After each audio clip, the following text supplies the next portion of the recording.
Happy Sunday once more. Hallelujah. The gospel talks about healing. Let us invite the Lord. Lord God, please be with us. Take control. Take over. Speak to us through our hearts as we listen to your word. The Lord be with you. A reading from the Holy Gospel according to St. Luke. Reading is taken from the book of St. Luke, chapter 17, verses 11 to 19.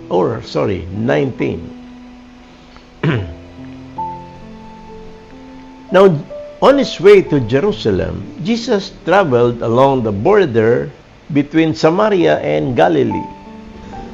As he was going into a village, 10 men who had leprosy met him. They stood at a distance and called out in a loud voice, "Jesus, Master, have pity on us." When he saw them, he said, "Go, show yourselves to the priest." As they went, they were cleansed. One of them, when he saw he was healed, came back, praising God in a loud voice. He threw himself at Jesus' feet and thanked him.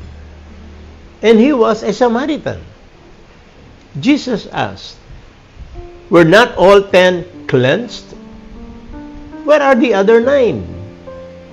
Has no one returned to give praise to God except this foreigner?"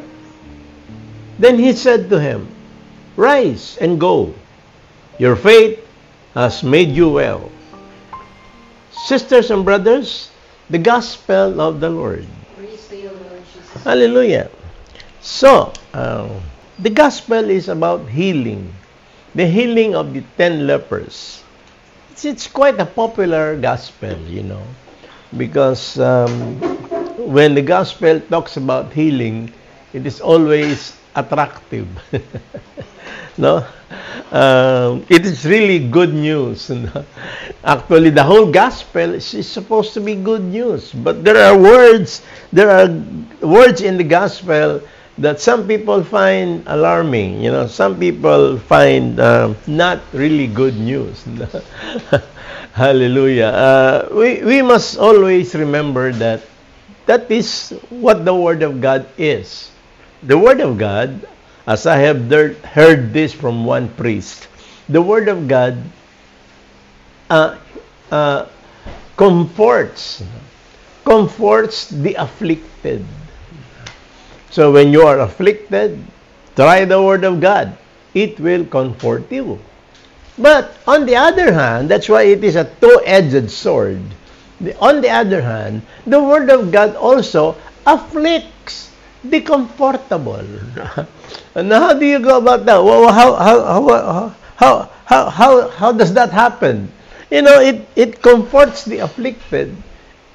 It is, actually, this is one of the best way that the Lord can really penetrate people's heart when they are afflicted. They have time to listen. They have time to pray.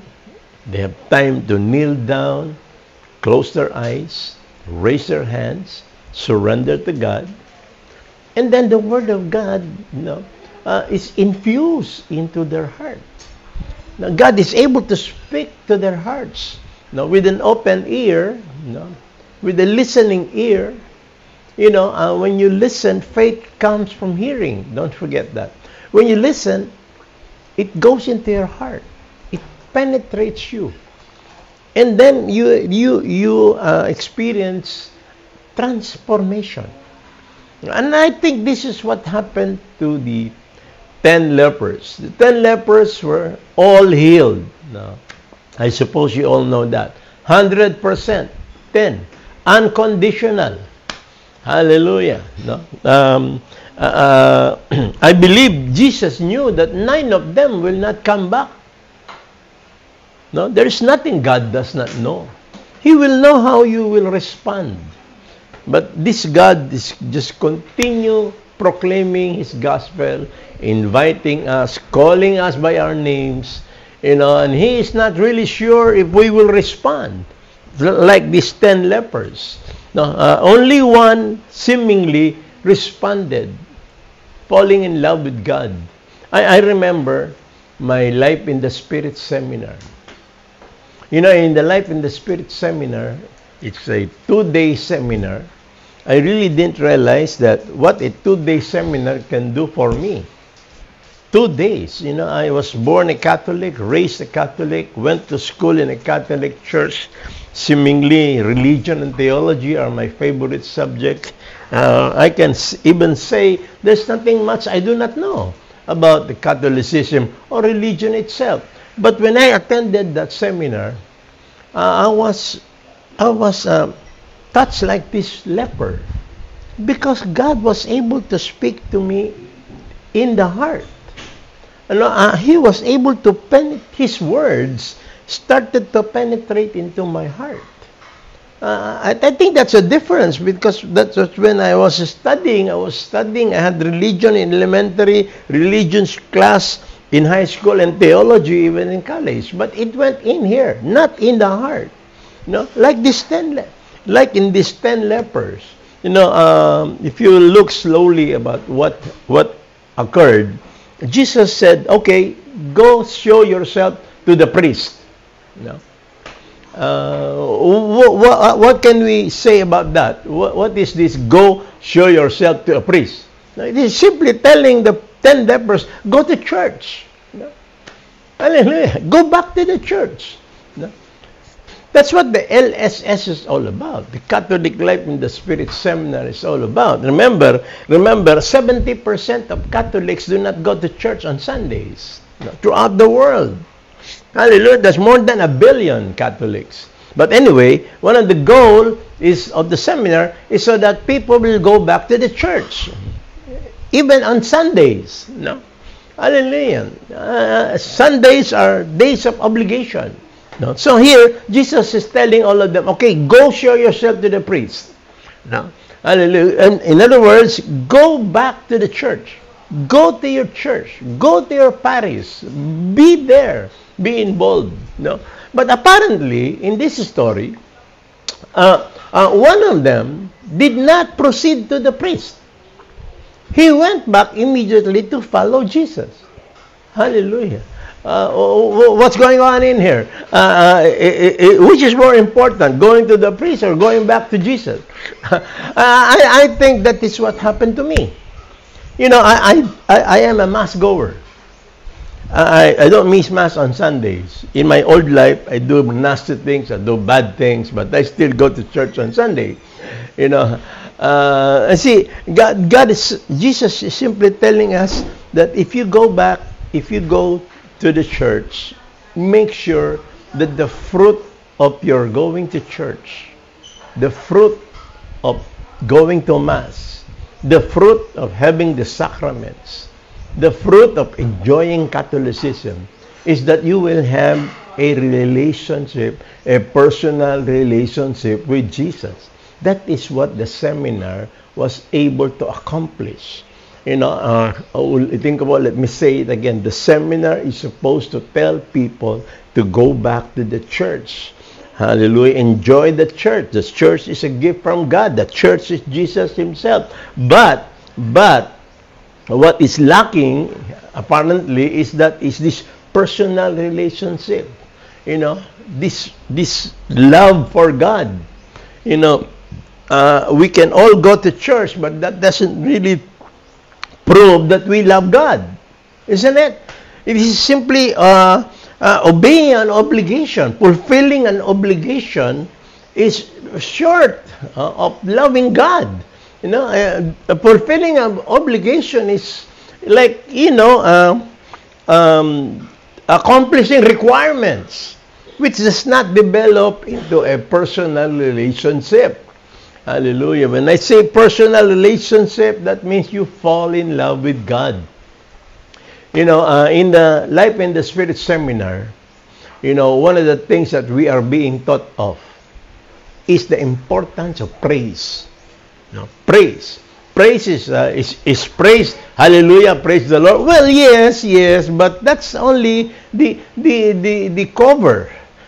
Praise is inward. Praise is here. Praise is love. To do things that are praise-filled. You know, you do things that praises God. The things that you think of, how you plan, how you conduct your life must be a praiseworthy life. Hallelujah. You know, it's not just hallelujah, praise the Lord. God's not dead and all that. You know, that's part of it. That's the expression of what is inside. So praise is actually love. And this is what the foreigner did. You know, Jesus said here, Jesus mentioned, has no one returned to give praise to God except this foreigner? You know, so what does Jesus mean here? Has no one returned to give praise to God? To love God, to fall in love. You know, when we experience the love of God, we must fall in love in return. Now, how do you know if you experience love from your mother, your father, your girlfriend, your boyfriend, your husband, your wife? You will know that you are experiencing love if you are loving in return. Now, because the two becomes one. The fulfillment of love is one that the two becomes one. I respond. A oneness. That's love. That's why parents love their children. No matter who they are, what they are, whatever wrong things they do, they will love. And in the hope that the children will respond in love. But when you use violence, anger, punishment, I think that's what the problem of the church before the renewal. The people, many Catholics are just afraid of violating the obligations. Violating will make them commit mortal sin, and they will go to hell. See, it doesn't develop any love relationship. No? See, let's go back to this one leper. This one leper realized that, hey, I must be thankful to this God. And thankful means to fall in love. To fall in love means to become a follower. Hallelujah. And this is what this charismatic community has done for me. I have learned to love God, and this community was the avenue for me to express my love for God. Hallelujah. I am being led into the direction of loving God, following God. I need to be directed by a community that will teach me how to love God, how to follow God, how to have the sacraments, how to go to confession, how to make the Eucharist center of my life. Hallelujah. All these things come through a Catholic community. And so, let me say that again. Why leprosy? Why first things first? Why leprosy? During the time of Jesus, leprosy was incurable. There is no cure. There is no hope if there is no cure. Hallelujah. See, that is what sin is. Up until now, it's incurable. There is no way you can be set free from this incurable disease called sin. No way. Hallelujah. Praise be to God. You can even be nailed on the cross, as St. Paul is saying. You cannot be set free from your sin. Hallelujah. So sin is what? Incurable. What else? Because it is incurable, it degenerates. What degenerates? It worsens. In Tagalog, lumalala. Hallelujah. That's why there is a responsorial psalm in the church, in the mass, that says, if today you hear my voice, harden not your heart. What is this? If today you hear my voice, harden not your heart. It's what? Urgency. There is urgency. Why is there an urgency? Because it degenerates. Sin is a disease. It is incurable. It degenerates. Let me say that again. What is degenerate? It worsens. You're worse off today than yesterday. That's how it is. It's unstoppable. You get worse and worse and worse and worse every day unless you are healed. That disease, sin, degenerates. It worsens. Your situation worsens. And so let me say that again. 3 attributes of sin. Incurable. It degenerates. Number 3, it is transferable. Hallelujah. This is bad news. No? You don't need to be a family man before it becomes transferable. You can transfer this to a friend. You can transfer this to people you are involved in your circle of friendship. You can transfer this. It's transmittable, this sin. But especially if you're a parent. If you're a parent, you're going to transfer this to your children. Whether you like it or not, you can buy them the whole world. Hallelujah. But you're transferring your sin upon them. You suffer, they suffer. That's the problem with sin. Hallelujah.